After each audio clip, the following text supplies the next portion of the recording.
Welcome to Theme 2, Rights and Responsibilities of the AQA GCSE Citizenship course. Today we're looking at how laws protect the citizen and deal with criminals, particularly what is the nature of criminality today. In this session you'll be covering the key words to remember, what is the profile of criminality in the UK, including statistics that show which type of crimes are committed by which type of people, and why some people are more likely to commit crimes than others. We'll be finishing off the session by looking at a case study involving the Tottenham riots. The following key words will explore a range of different crimes.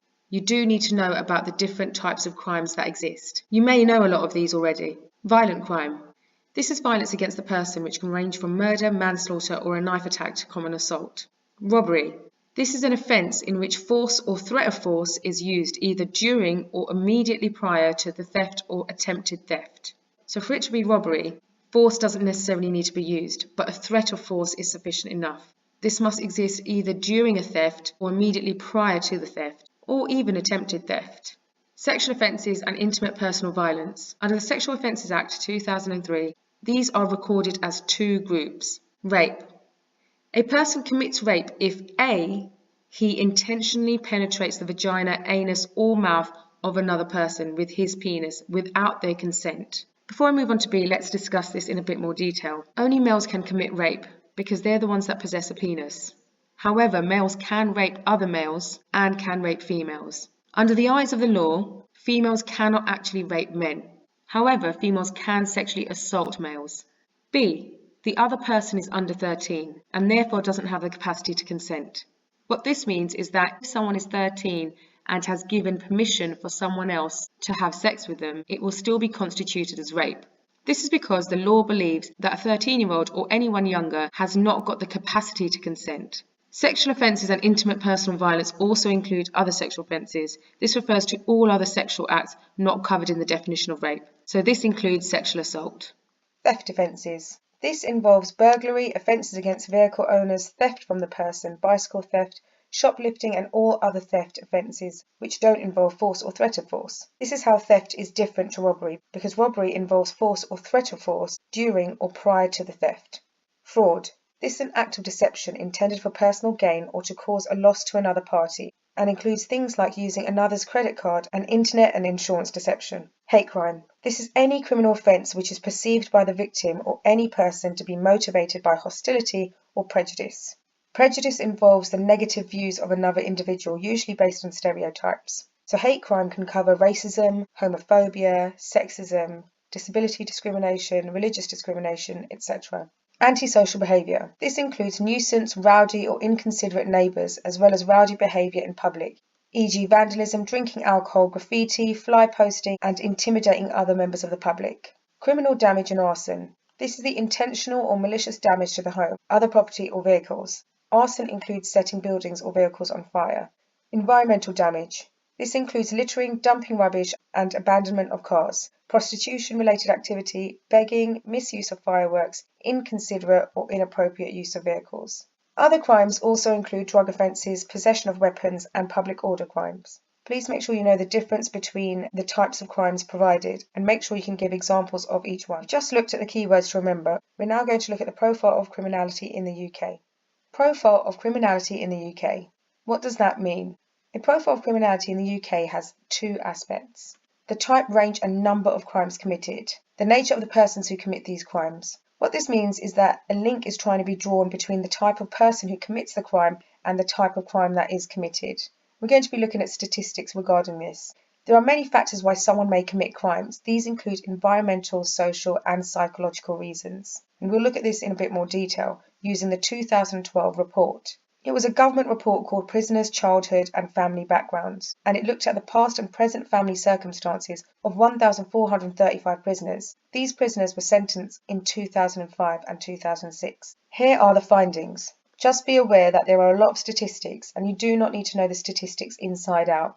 So long as you have a general understanding and are able to give one or two statistics, that should be good enough for your exams. Out of the prisoners who were surveyed, 24% had been in care at some point during their childhood. That's quite a large statistic. That's almost a quarter of all the prisoners who were questioned. This may tell us something about the causes of crime and why people commit crimes. 29% of those surveyed experienced abuse. That's almost a third.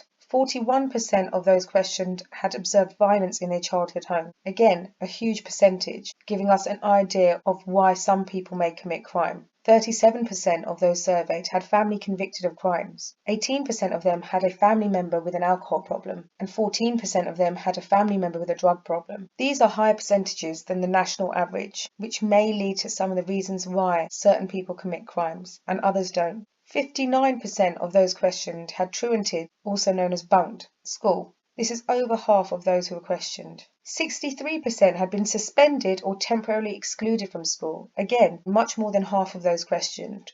42% had been permanently excluded from school. This is a very big percentage, particularly when compared to the average percentage of students who are permanently excluded from school. So far, we've seen the impacts of family backgrounds as well as education, attainment, and engagement in schools in relation to committing crimes.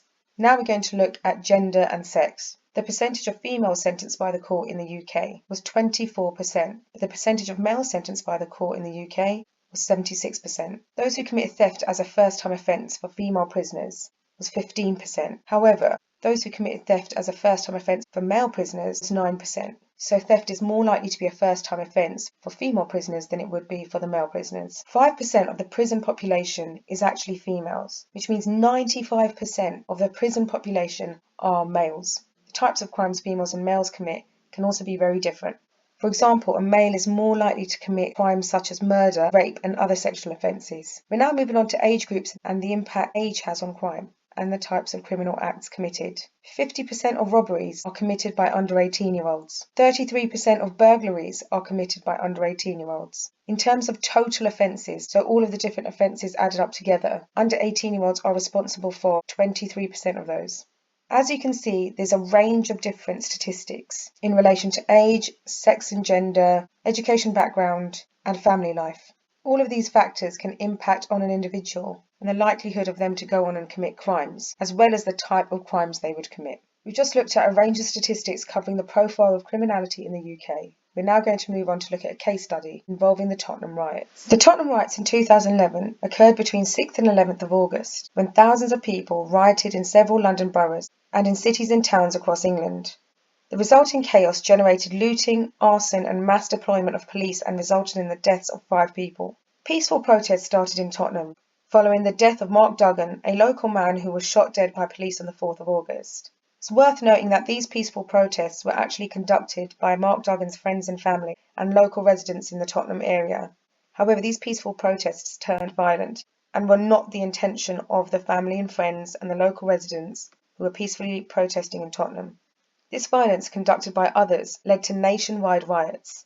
Many argue that those who were involved in the rioting were not doing it for the death of Mark Duggan, but were taking advantage of the situation, which enabled them to go and rob stores, steal from others, and commit other crimes. The riots lasted a few days. After they were over, the law dealt with the rioters harshly to prevent something like this from happening again. Government figures show that 13% of those arrested were in gangs, that 42% of those charged were white, 46% black, 7% Asian, and 5% classified themselves as other. 90% of the rioters were male. Approximately 50% were under 21, 5% were aged 40 or above, 35% claimed out-of-work benefits, whereas the national average of those claiming out-of-work benefits is 12%. So you can see that this statistic of 35% is almost 3 times as much as the national average. Like I've said in previous videos, you can use a case study and apply it to both papers and a number of citizenship topics. So in regards to paper 2, you can apply it to the nature of criminality under the rights and responsibilities topic. Under paper 1, the politics and participation topic, you can explore this as a method of taking action and the fact that riots are illegal and unsuccessful. The reason why it's unsuccessful is that those who are involved in the riots end up doing so because they're taking advantage of the situation and not doing it for the issue. Also, rioting is illegal, which means that those who are involved in the riots are given very harsh sentences. Furthermore, it can impact on the result in court or the inquiries that are taking place. In court, Mark Duggan was found to be lawfully killed by the police officers, meaning the police did have enough reason to shoot Mark Duggan. Some argue that if the ruling was different and did not take the side of the police officers, it may encourage people to riot in response to other serious incidents. You can also use this case study in paper 2 when looking at life in modern Britain and exploring the role of the media. The media portrayed the rioters in a very negative way. This is a famous photograph of a rioter stealing a pack of basmati rice from a supermarket during the riots. It portrayed the rioters in a very negative way. Unfortunately, this is a case where the Mark Duggan incident was overshadowed by the riots that took place later on, which many argue is very unfortunate for the family, friends and the locals who were peacefully protesting for an inquiry into the death of Mark Duggan. We've come to the end of this video and this session. You've looked at the keywords to remember, the profile of criminality in the UK, including statistics, and the case study involving the Tottenham riots. I hope it's been helpful. Remember to like my videos and subscribe, and I'll see you next time.